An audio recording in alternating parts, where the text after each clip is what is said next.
தேமுதிக அங்கம் வகிக்கும் கூட்டணி தான் மகத்தான வெற்றி பெற்று ஆட்சி அமைக்கும் என்பதை இந்த நல்ல நாள்ல நான் உறுதியாக உங்க முன்னாடி சொல்ல கடமை.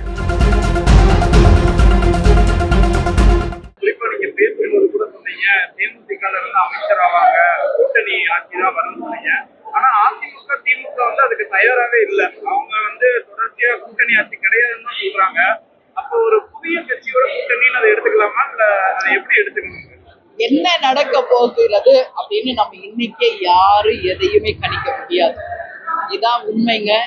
நாளைக்கு தேர்தலுக்கு பிறகு எது வேண்டும் என்றாலும் நடக்கும், எது வேணாலும் தேர்தல் ரிசல்ட்டா இருக்கும்.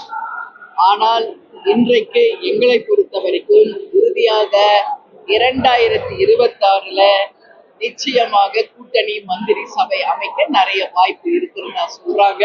அதைத்தான் என்னுடைய ஸ்பீச்லயும் நான் சொல்லியிருக்கேன். அதற்கு எல்லாரும் நம்ம கட்சி நீங்க தயாராக இருக்கணும், நமக்கான தேர்தல் பணிகளை செய்யணும் அப்படின்னு தான் இப்ப அவங்களுக்கு அறிவுரை கொடுக்கிறேன்.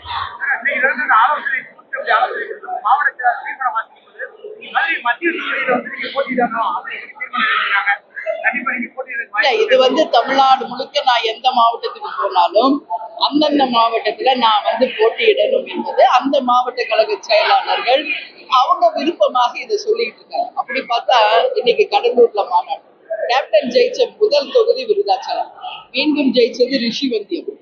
மொத்தம் 29 தொகுதிகளை 2011 நாம வெற்றி பெற்றோம். அதனால அது மாவட்ட செயலாளர்களுடைய விருப்பம். ஆனா யார் எங்க போட்டி போட போறாங்க இன்னைக்கு நம்மளால சொல்ல முடியாது.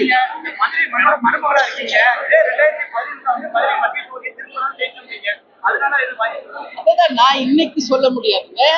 ஏன் எப்படி கூட்டணி அமைய போகுது, எந்த கூட்டணியில தேமுதிக இடம் பிடிக்க போகுது, எத்தனை சீட்டு, யார் வேட்பாளர் என்பதை எல்லாம் இங்க இந்த நிமிஷம் நான் சொல்ல முடியாது. நிச்சயம் மாநாடு நெருங்கும் பொழுது, கூட்டணி உறுதி செய்யப்பட்ட பிறகு தேமுதிக போட்டியிடும் எண்ணிக்கையும் தொகுதிகளும் அதற்கு பிறகு யார் வேட்பாளர் என்பதை தலைமை கழகம் அதிகாரப்பூர்வமாக உங்களுக்கு அறிவிக்கும். ஆனா ஒண்ணு மட்டும் நான் உறுதியா சொல்றேன், தேமுதிக அங்கம் வகிக்கும் கூட்டணி தான் மகத்தான வெற்றி பெற்று ஆட்சி அமைக்கும் என்பதை இந்த நல்ல நாள்ல நான் உறுதியாக உங்க முன்னாடி சொல்ல கடமை. செய்திகளை உடனுக்குடன் தெரிந்து கொள்ள கீழ்கண்ட கேபிள் மற்றும் டிடிஹெச் நெட்வொர்க்குகளில் எம்நாடு செய்தி தொலைக்காட்சியை காணுங்கள். பாதகம் செய்பவரை கண்டால் நாம் பயம் கொள்ளலாகாது பாப்பா. மோதி மிதித்து விடு பாப்பா, அவர் முகத்தில் உமிழ்ந்து விடு பாப்பா. அண்மை செய்திகளை உடனுக்குடன் தெரிந்து கொள்ள இணைந்திருங்கள் எம்நாடு தொலைக்காட்சியுடன்.